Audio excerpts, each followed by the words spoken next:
Tenho sido ministrado essas últimas semanas por um tema muito específico por Deus, e eu tenho pedido ao Pai para que eu possa transbordar do que Ele tem feito, do amor dEle. E toda vez que eu subo aqui, eu subo com muito temor e subo com uma missão de transbordar do que o Pai está fazendo na minha vida, que seja uma verdade para tocar a sua vida. E eu creio que nessa noite o Pai quer falar com você através de uma ótica, através de um jeito diferente. E eu quero estimular, quero te encorajar, quero te inspirar, você estar com o coração aberto, não para ouvir o William Júnior falar, não, mas para ouvir o Espírito Santo falar. Eu creio que nesses dias que eu tenho sentido no meu espírito, aí você vai alinhando, vai equalizando para ver se isso está fazendo sentido. Eu tenho sentido que muitos de vocês estão enfrentando gigantes, que se apresentam de forma poderosa, de forma preparada, de forma equipada. Mas eu quero dizer nessa noite que esses gigantes que levantam, eles se levantam para cair, amém? Amém? O tema da palavra de hoje é confiança. Confiança. Em quem você tem confiado? Em quem você tem crido? Aonde está a sua confiança? O que quer dizer confiança para você?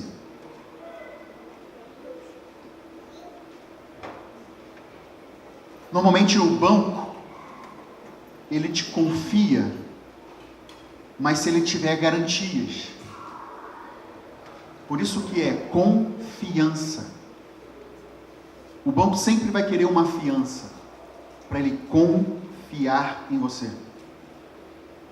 Quanto mais fianças, quanto mais certeza você der ao banco, menos juros você paga, não é isso?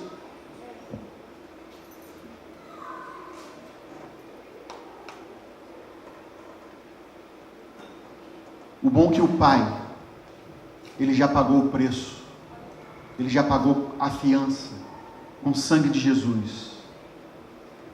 Isso é muito importante. E você não precisa mais dar nenhuma fiança, para que você possa ter o crédito que você precisa no reino.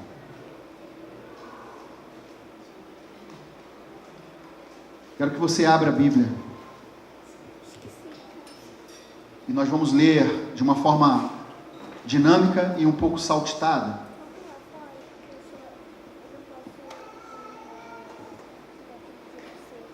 Primeira Samuel, capítulo 17. Mas eu quero trazer para você nessa noite 3 óticas diferentes. Eu quero que você acompanhe o raciocínio comigo, me ajude nisso. 3 óticas diferentes. Vamos ler o texto primeiro. A partir do verso 4. Um guerreiro chamado Golias, que era de Gate, veio no acampamento filisteu. Do acampamento filisteu. Tinha 2,90 metros de altura. Ele usava um capacete de bronze e vestia uma couraça de escamas de bronze que pesava 60 quilos. Nas pernas usava caneleiras de bronze e tinha um dardo de bronze pendurado nas costas.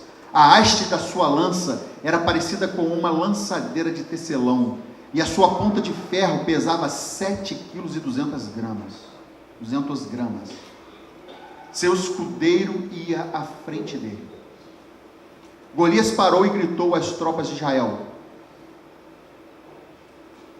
por que vocês estão se posicionando para a batalha? Não sou um filisteu e vocês servos de Saul? Escolha então um homem para lutar comigo. Se ele puder lutar e matar-me, nós seremos seus escravos. Todavia, se eu o vencer e o matar, vocês serão nossos escravos e nos servirão. Olha a proposta. Pula para o verso 11. Ouviram as palavras do filisteu, Saul e todos os israelitas ficaram atônitos e apavorados. 16, verso 16. Durante 40 dias, o filisteu se aproximava, de manhã e de tarde, e tomava essa posição. Versículo 32 agora. Verso 32. Davi disse a Saul: ninguém deve ficar com o coração abatido por causa desse filisteu. Teu servo virá e lutará com ele. 33. Raul respondeu: você não tem condições de lutar contra esse filisteu. Você é apenas um rapaz. Ele é um guerreiro desde a sua mocidade. Verso 36. O teu servo é capaz de matar tanto um leão quanto um urso. Este filisteu circunciso será como um deles, pois desafiou os exércitos do Deus vivo. 38. Então Saul vestiu Davi com a sua própria túnica, colocou-lhe uma armadura e um capacete de bronze na cabeça. Davi prendeu a sua espada sobre a túnica e tentou andar, pois não estava acostumado com aquilo. E aí ele disse a Saul: não consigo andar com isto, pois não estou acostumado. Assim ele tirou tudo aquilo e em seguida pegou o seu cajado, escolheu no riacho 5 pedras lisas, colocou-os na bolsa, isto é, no seu aljofre, de pastor, e com a tiradeira na mão, aproximou-se do filisteu. 41. Enquanto isto, o filisteu e o seu escudeiro vinham à frente, vinham se aproximando de Davi. Olhou para Davi com desprezo, viu que ele era um rapaz ruivo e de boa aparência, e fez pouco caso dele. 45. E Davi disse ao filisteu: você vem contra mim com espadas, com lanças e com dardo, mas eu vou contra você em nome do Senhor Jesus dos exércitos, o Deus dos exércitos de Israel, a quem você desafiou. 47. Todos que estão aqui saberão que não é por espada nem por lança que o Senhor concederá a vitória, mas a batalha é do Senhor, e entregará todos vocês nas nossas mãos. Quando o filisteu começou a vir na direção de Davi, este correu depressa na direção da linha de batalha para enfrentá-lo. 49. Retirando uma pedra do seu como é que é o nome? Alforje. Ele arremessou com uma tiradeira e atingiu o filisteu na testa, de tal modo que ela ficou encravada e ele caiu com o rosto no chão. 51. Davi correu e se pôs de pé sobre ele, e desembanhando a espada do filisteu, acabou de matá-lo, cortando-lhe a cabeça com ela. Quando os filisteus viram que o seu guerreiro estava morto, recuaram e fugiram. Tá bom até aqui. Feche seus olhos. Pai, nós queremos entender esse processo, nós queremos ter uma revelação nova da Tua palavra, queremos sair daqui equipados com aquilo que o Senhor tem preparado para nós, e queremos mais do que tudo, colocar a nossa confiança em Ti, independente das circunstâncias, independente dos gigantes, independente do que está acontecendo na nossa vida. Vem, Senhor, sobre nós, e que nós possamos, de verdade, a gente possa de verdade estar ouvindo atentamente a Sua voz, para que nós possamos prosseguir com vitória, porque a vitória é Sua, e nós queremos simplesmente fazer o que Você está fazendo. Em nome de Jesus, amém. Perceba que a primeira ótica é a ótica, vamos pegar pela ótica do Golias, do gigante. Olha como é que ele veio. Ele veio preparado. Ele era um guerreiro. Ele tinha força física. Ele tinha altura. Ele tinha armaduras. Ele foi treinado. Para ele fazer essa proposta de um mano a mano, é porque ele sabia muito bem o que ele estava fazendo. Concorda comigo? Enquanto eu falo, eu quero que vocês comecem a fazer um paralelo sobre os gigantes que estão desafiando a sua vida nesses dias. Perceba se esses gigantes, eles também não aparentam estar preparados, grandes, com armas, com argumentos, para te convencer que você não pode com eles. Faz sentido? A primeira guerra que Golias queria vencer não era guerra física, era uma guerra emocional. Você sabe o motivo pelo qual o escudeiro ia na frente? O escudeiro ia na frente por dois motivos. O escudeiro é como se fosse um ajudante do guerreiro. Ele tinha duas missões. A primeira e a operacional era carregar as armas para que Golias pudesse vir marchando todo bonitão. Então ele vinha carregando as armas, a lança, o escudo. Essa era a função operacional do escudeiro. Mas a função estratégica é porque ele vinha fazendo uma arruaça, ele vinha gritando, ele vinha bradando, ele vinha falando tipo assim: se liguem quem está vindo aí! Ele vinha fazendo barulho. O escudeiro, ele vinha fazendo uma festa para amedrontar o povo de Israel. Então, primeira coisa que eu quero que você se ligue nessa noite: o gigante que se levanta na sua vida, ele vem muitas vezes com um escudeiro na frente dele, fazendo uma caravana, gritando em alto e bom tom palavras que vão querer te amedrontar, que vão querer te parar. E como a guerra é uma guerra emocional, em primeiro lugar, muitas vezes isso é silencioso aos seus ouvidos, mas é um grito absurdo para o seu coração e para a sua mente. E isso faz você temer.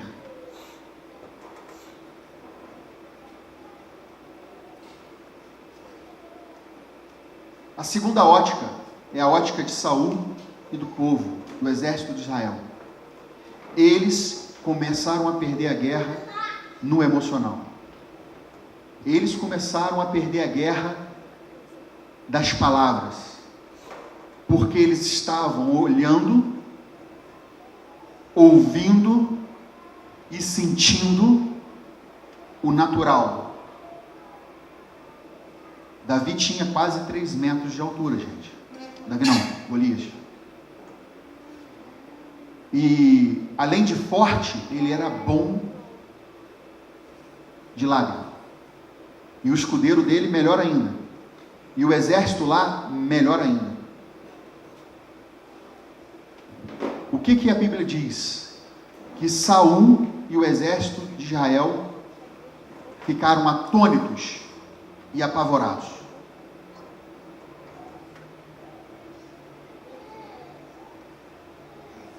Eu sinto que algumas pessoas estão sendo insultadas, caluniadas, coagidas por gigantes.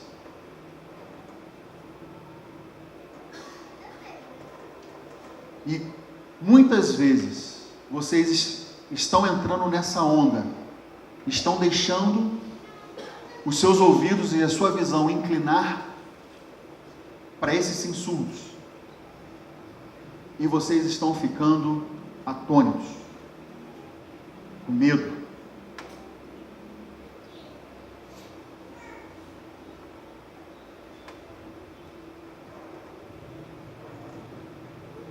Ainda na visão de Saul, quando Davi veio, porque ele veio a pedido de Jessé, ele era filho de Jessé e ele veio a pedido da família para levar mantimentos para o pessoal que estava na guerra. E ele era o caçulo, mais fraquinho, mais novinho, quem não era o guerreiro daquele tipo de guerra. Só que Davi estava sendo preparado cuidando das ovelhas. E quando ele chegou naquela cena, e algo que Davi era, ele poderia não ser forte no músculo, mas ele era muito curioso, e ele era muito proativo, porque ele não foi mandado ir lá conversar com os soldados, mandaram ele lá levar o mantimento, e era para ele capinar. Mas ele, muito curioso e proativo, ele já chegou e já foi falar direto com Saul.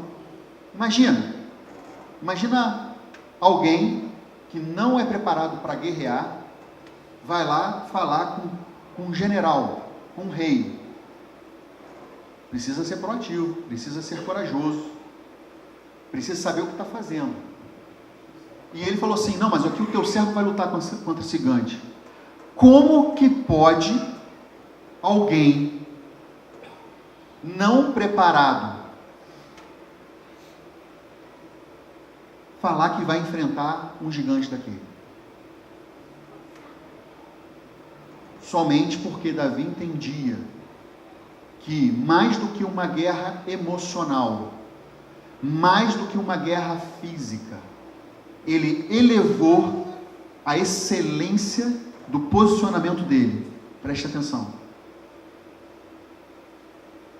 Ele elevou o entendimento dele e o entendimento de todo o exército de Israel para o nível espiritual. E ele disse: quem irá nos dar a vitória é o Senhor dos exércitos, o nosso Deus.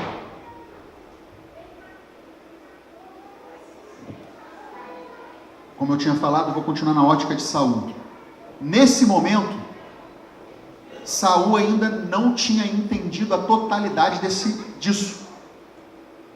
Mas como não tinha ninguém com coragem suficiente para ir lá e pelo menos lutar, e eu posso imaginar aqui, conjecturar, alucinar, que a situação estava ficando cada vez mais crítica, porque já se passavam 40 dias, que dia e tarde Golias ia lá enfrentar, insultar, desafiar, e não tinha um israelita que se colocasse ali e falasse: vamos lá. Imagina, a tensão com certeza tomava conta daquele ambiente, uma tensão, um clima carregado, opressão, porque uma coisa é você passar sozinho algo, outra coisa é quando você começa a olhar para o lado e ver a sua família passando aquela opressão junto, e ninguém tem algo para fazer, ninguém tem uma solução para dar, e aí aquilo começa a tomar. Não sei se isso faz sentido para você, não sei se você já experimentou isso ou está experimentando isso agora, aonde você olha e vê que os seus queridos, a sua família, os seus amigos estão no mesmo barco que você, sendo insultados, e ninguém consegue ter uma estratégia plausível, e se alguém pisar ali, sou eu que vou, certamente ia morrer, certamente morrerá. Nessa situação, Saul falou assim: meu irmão, se não tem tu, vai tu mesmo.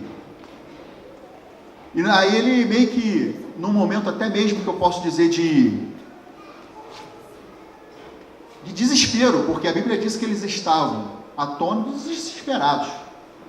Ele falou assim: beleza, Davi, vem cá. E começou a colocar a armadura do próprio rei, a armadura, olha só, do próprio Saul, ele tirou e começou a colocar. Luiz ali está falando, e Saul era muito maior do que Davi. Em Davi, começou a colocar em Davi. Talvez você, tá bom, William, já entendi, mas eu mesmo com medo, eu estou agindo, eu sou um corajoso. Coragem, no dicionário, não quer dizer ausência de medo, mas quer dizer agir mesmo com medo. Então, se você age mesmo com medo, você é um corajoso. Então, pode ser que você esteja falando assim para mim: não, William, eu sou corajoso, mesmo com medo, eu estou agindo. Só que aí, pode ser que alguém está tentando te ajudar, ou você mesmo está tentando ajudar a Deus. buscando armaduras que não são as armaduras que Deus quer fazer você usar para você poder vencer, que é a mesma situação ali, porque Saul era a autoridade.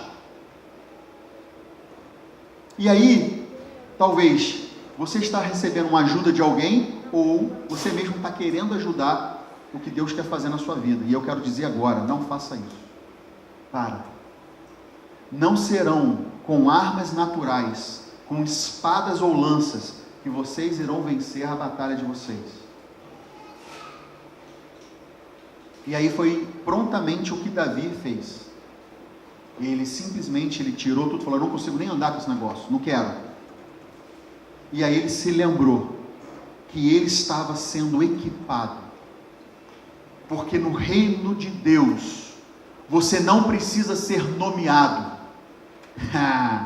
você vai ser reconhecido. Davi não tinha uma nomeação, ele não tinha uma patência alta, ele nem do exército ele era, mas ele estava sendo treinado, ele estava sendo equipado no dia a dia dele. E aí ele começou a lembrar do dia a dia dele. Peraí, o que eu faço? Qual é o meu ofício? Sou pastor de ovelhas. Qual é o seu ofício? Qual é o seu trabalho? Qual é a sua profissão? O que você faz de segunda a sábado? Não sei, a sexta? Com quem você anda? Quais são os problemas que você resolve? Quais são as negociações que vocês estão envolvidos? Em casa, com a família. O que está acontecendo no seu dia a dia? Porque naquele momento, Davi parou e pensou: peraí, quando eu estou lá na floresta, no meio do pasto, e vem algum bicho querer pegar uma ovelha que eu cuido,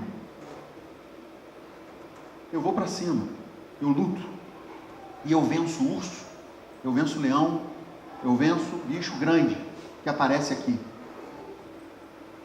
E aí ele começou a ver, e eu posso agora de novo alucinar, que a Bíblia diz sobre o urso, né, sobre uns bichos grandes, mas talvez ele tenha lembrado também da primeira vez que ele estava lá, no início, lá da jornada dele, que às vezes apareceu um gato do mato, uma raposa, ou às vezes apareceu não sei o que, e ele se assustou, mas aí ele só estava enxotando, veio um pombo, e aí ele depois enxotou o pombo. Certamente, para Davi chegar no nível que ele chegou, ele não chegou já matando um urso.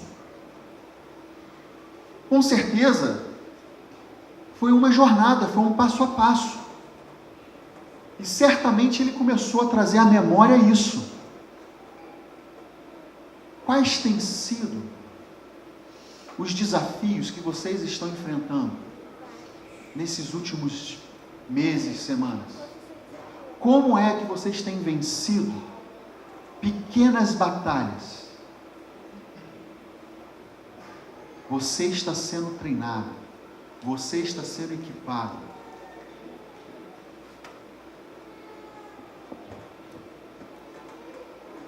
A ótica de Davi era essa, era uma ótica espiritual. Era uma ótica aonde ele confiava no Deus que ele tinha. E ele sabia que a vida dele, a jornada da vida dele, tinha sido um treinamento, no qual agora ele poderia, com a autoridade que ele tinha, não só da jornada, do trabalho, do treinamento que ele teve no operacional, mas ele tinha uma autoridade porque ele cria nas promessas do Deus vivo, e ele sabia que não haveria ninguém que pudesse se levantar se não fosse para cair. Confiança.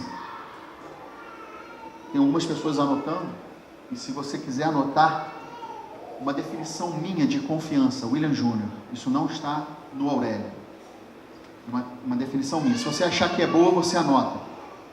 Confiança é a certeza de um resultado esperado. Confiança é a certeza de um resultado esperado. Se você confia, você tem a certeza de um resultado. Se você é casado e confia no seu cônjuge, você tem a certeza do resultado desse relacionamento. Mesmo sabendo que seu cônjuge pode falhar, mas você confia. E por quê? Porque tem um histórico. A confiança não é algo que você compra e agora é meu. A confiança é algo que você conquista ao longo do tempo. Mas isso funciona para tudo? Sim, inclusive para produtos. Se você compra um produto confiável, é porque ele tem um histórico de ser confiável.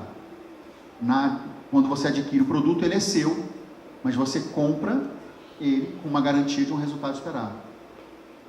E produto bom é aquele que tem garantia, tem produtos que têm garantia vitalícia. Porque sabe que mesmo podendo falhar, porque neste mundo só Deus é perfeito, mas mesmo podendo falhar, você vai ter uma assistência. Então hoje você paga, talvez, um produto muito mais caro do que o outro, por causa da certeza do resultado, por conta da confiança que você tem na marca. É assim ou não é? E se a gente for falar de Deus? Tem como confiar em alguém que é 100% perfeito? Tem como confiar nisso? Se a gente confia em pessoas e em coisas que são falhas, mas a pergunta é, por que muitas vezes só confiamos de boca? Porque na hora que o circo aperta, a gente treme nas bases. É porque antes do problema realmente acontecer, a guerra aqui dentro e aqui dentro acontece.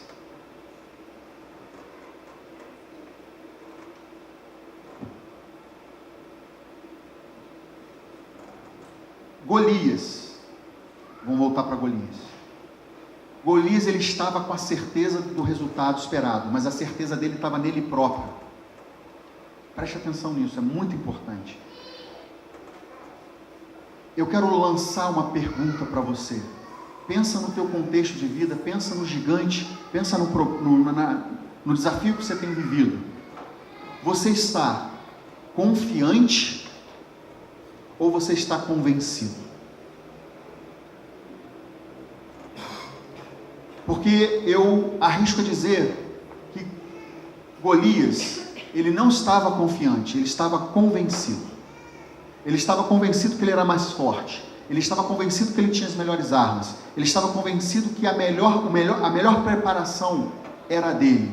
E ele estava convencido que ninguém iria conseguir vencê-lo, porque quando ele pisava forte, e não tinha nenhum outro lá do outro lado para chegar e bater forte também, ele começou a se inchar, se inflar.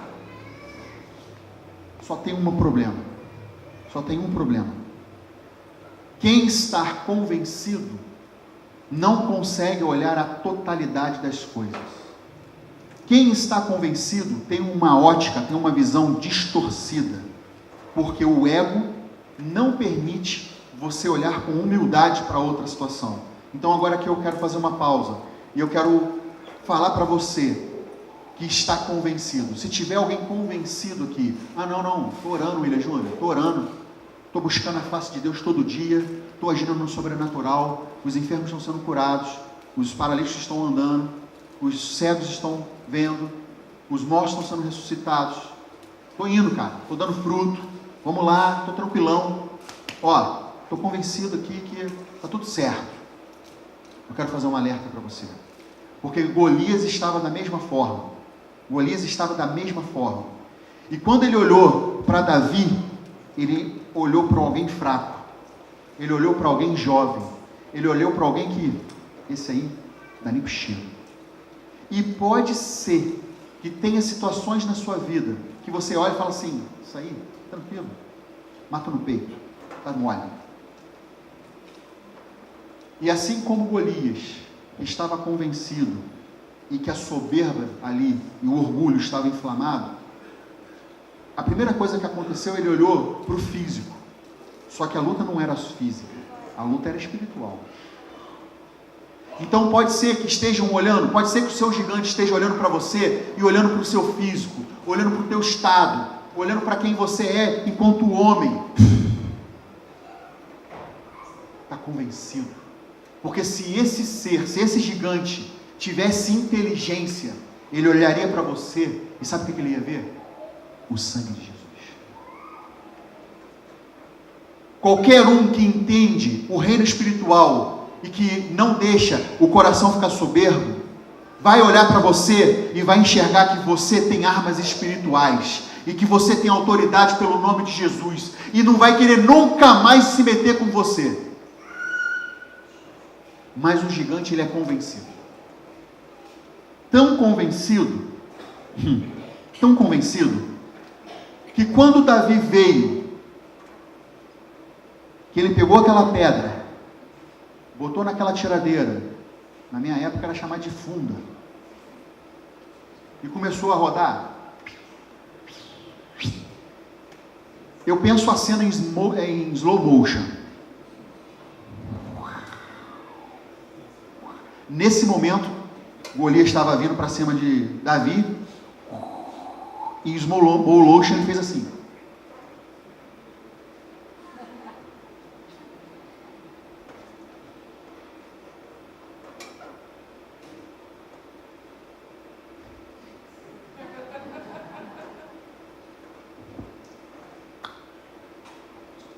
Bebeu um negocinho, e Davi vinha, né? Slow motion. Porque ele não conhecia aquela arma. Ele não conhecia. Ele não sabia quem Davi era. Ele não sabia.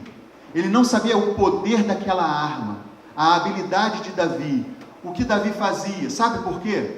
Porque Golias era muito bom para aquele tipo de guerra, para aquele tipo de armas.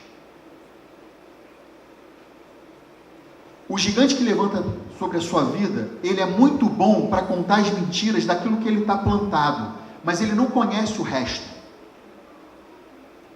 O gigante que se levanta sobre a sua vida, ele não conhece você talvez, as armas que você tenha no secreto com teu pai. Só tinha uma diferença. Davi, ele não só sabia mexer muito bem com a arma que ele tinha, ele não só também foi treinado na operação, no dia a dia, como Davi sabia muito bem quem Davi era, quem Golias era. E aí eu te pergunto, o quanto você tem estudado a Bíblia? O quanto você tem estudado Deus? Estudado em relação assim, quanto você tem se relacionado intimamente com Deus? Porque é no secreto que o Pai vai te revelar todas essas sacadas. É no secreto que o Pai vai te revelar todas as estratégias para você vencer seus inimigos. É focando no que Deus está fazendo e fazendo junto com Ele.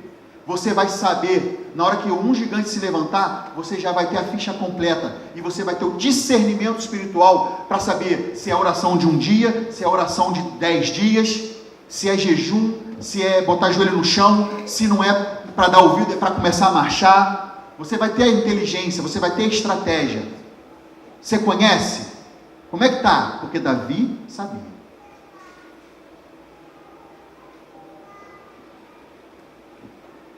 Sabe?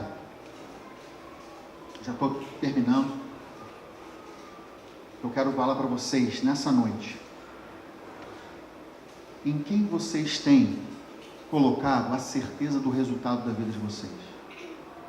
Tem sido na profissão de vocês? Tem sido no dinheiro de vocês? Tem sido em pessoas que estão trabalhando com vocês, nas suas empresas? Em quem você tem depositado a sua confiança? Certa vez, Jesus disse para os discípulos: vamos entrar nesse barco e vamos passar para outra margem. E no meio desse trajeto, teve uma tempestade. E só quem conhece uma âncora sabe o poder de uma âncora numa tempestade. Que sua âncora possa ser Jesus. Essa semana, no meu grupo lá de discipulado, do pessoal da âncora, eu compartilhei algo que era assim: Jesus estava dormindo na hora que a tempestade estava vindo. Por que será? porque ele sabe que ele não era nenhum mentiroso, e ele já tinha dito, nós iremos passar para o outro lado. Ele não precisava se importar com nenhuma adversidade, com nenhuma tempestade. E aí, essa semana, eu me vi como os discípulos de Jesus, querendo acordar Jesus. Jesus, acorda Jesus, acorda aí Jesus. E eu estava querendo sacudir, estava sacudindo Jesus, querendo acordar ele. Só que antes dele acordar, peraí. Porque quando eu leio essa passagem, eu falo assim, cara, não é possível. Esses caras, Pedro, Tiago, João no barquinho, esses caras, eles andavam com Jesus, cara. Não é possível que eles estavam ali olhando para essa tempestade. Aí o Espírito Santo falou no meu ouvido, e você não anda com Jesus, não?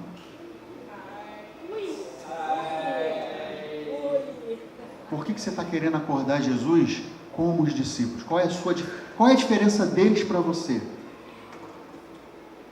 Meu Deus, eu estava no banho. Eu falei, meu Deus. E aí, eu parei imediatamente de dar os meus faniquites com Deus, de querer acordar Jesus, e eu falei, sabe o quê? Cara, não estou nem aí para essa tempestade. Vou dormir com Jesus. Se quiser, me acorde quando acabar esse negócio. Ou se não, vem dormir junto. Eu falei isso para a galera do discipulado. O dormir não é ser preguiçoso. O dormir é confiar. É descansar. É saber esperar. Porque não importa que tipo de problema você está vivendo, que tipo de gigante está vindo te confrontar, ou que tipo de tempestade está fazendo o seu barquinho, sua vida, chacoalhar. O que importa é que Jesus já disse para você, você vai passar para o outro lado, você vai chegar no seu destino, você vai viver uma vida aqui na terra, cheio de bênção, cheio da glória, cheio da presença. Quem é o incircunciso que está falando contra o rei de Israel?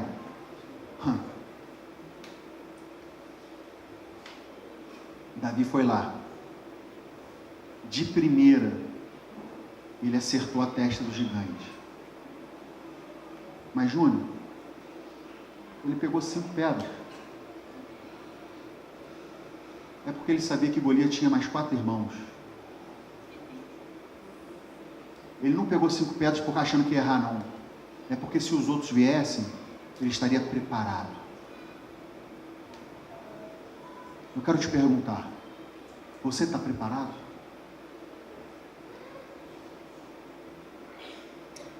Porque a vitória já é sua, meu irmão, minha irmã. A vitória já é sua. Só que Deus não irá fazer o que você pode fazer. Davi teve que sair lá do trabalho dele, no meio daquele monte de marmanjo, e fazer algo que era para Saul, ou alguém daqueles, até mesmo os irmãos mais velhos dele, fazer. Jesus teve que ser acordado no barquinho, para falar, de pequena fé, se liga, será que você vai precisar tomar um sacode de Deus dessa forma? Pequena fé, ou será que alguém vai ter que levantar lá do outro lugar, para vir te falar, aqui, acorda, quem é esse gigante que está levantando contra você, povo de Israel?